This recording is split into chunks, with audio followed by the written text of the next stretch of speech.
Mm.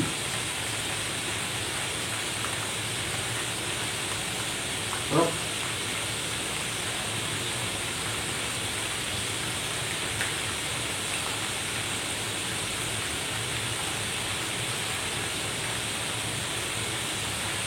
Sarap mga kabayan. Try nyo to. Napakasimple nyo rin.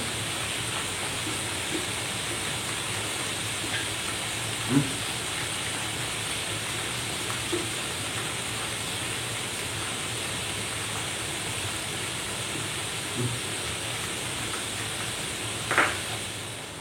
Ayan mga katambayan, samahan nyo ako kung paano natin lulutuin ang crispy and juicy lechon kawali.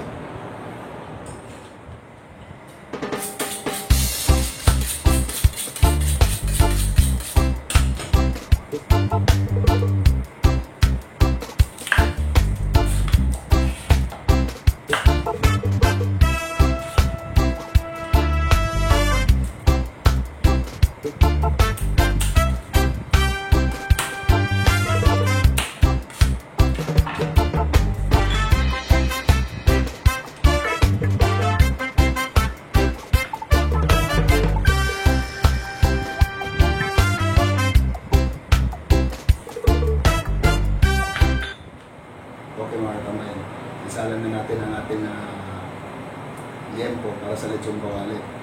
Pero nakadepende yan, yung time ng paglalaga niya sa karne na ginamit natin. Or medyo may katandaan na yung baboy natin, medyo matagal natin siya nilalaga.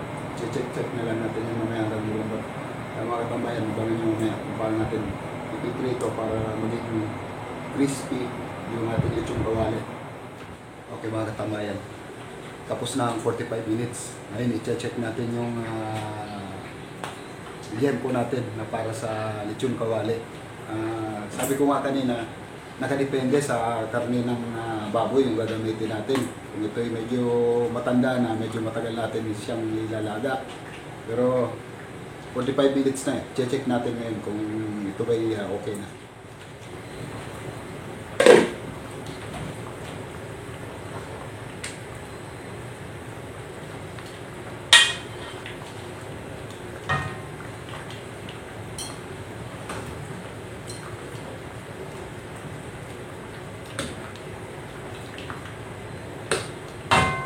Ayan, malambot na.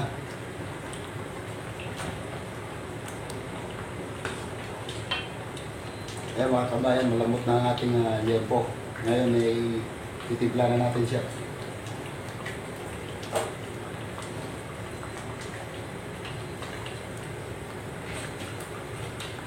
Siya nga pala, itong pinaglagaan ko, tinimplahan ko rin ito ng asin, betchin, saka paminta. Mas masarap at naglagay ako ng kalahating cubes para mas lalong lumasa. Pwede kayo gumamit ng pork cubes or chicken cubes. Pwede nyo gamitin dito. Mga katambayan, ito, titipla na natin ito. Okay mga katambayan, ihanda na natin ang ating panimpla sa ating lechon kawali. Lalagay ako ng salt, paminta.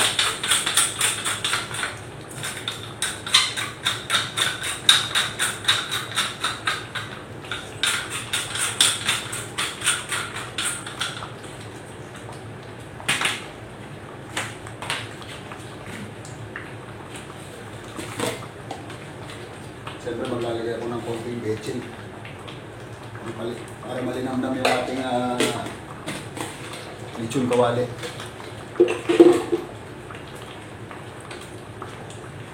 Mixin natin to. Ayan.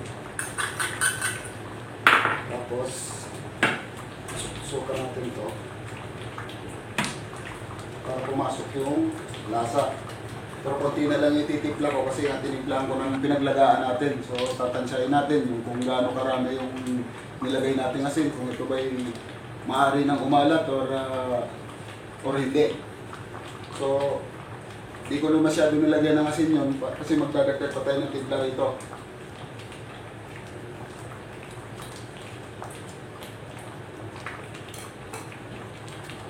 Kaya, gawin na natin. Ikulturan na natin yan. Yan.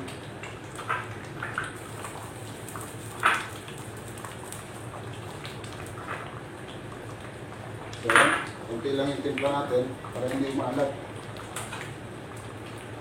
So, 1 kilo natin, ito na lang yung natira. Lumiit na siya.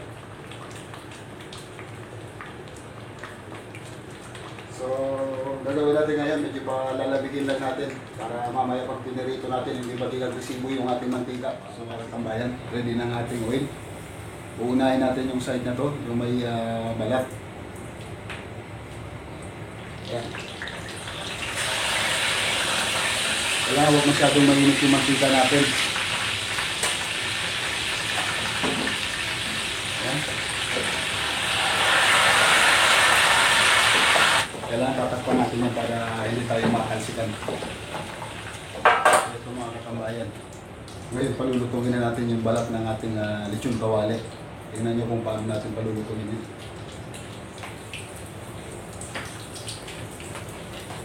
Ayan, pabaliktarin ko na. Kailangan yung balat ng lechon kawali natin. Yun yung nasa baba. Ayan. Itihaya natin yung ganyan. Tapos gagawin natin, bubuhusan natin ng pakonti-konti ng tubig para lumutong yung ating lechon kawali. Pero bago nyo ito gagawin, sisiguraduhin nyo malaki yung pipirituhan nyo ng lechon kawali. Kasi pag hindi, baka umapaw. So baka masunog pa yung bahay nyo. So gagawin natin, unti-unti lang. Ayan.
So ito na mga katambayan, ready na ang ating lechon kawali. Ngayon i-cut na natin ito, titikman natin kung talagang masarap na ba. Yan.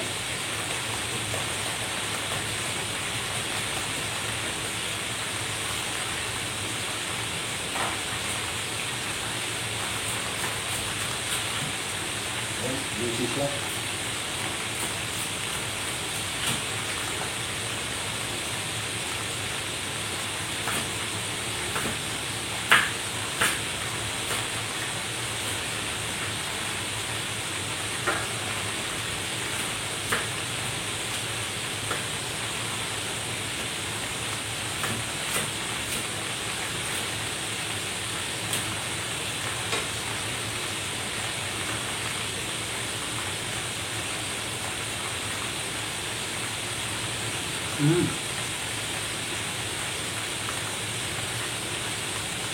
Sarap.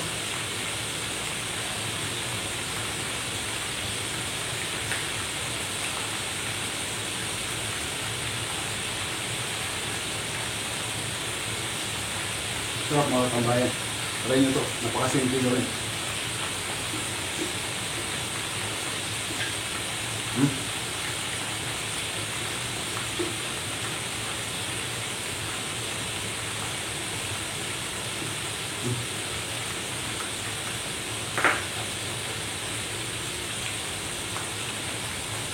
Sarap.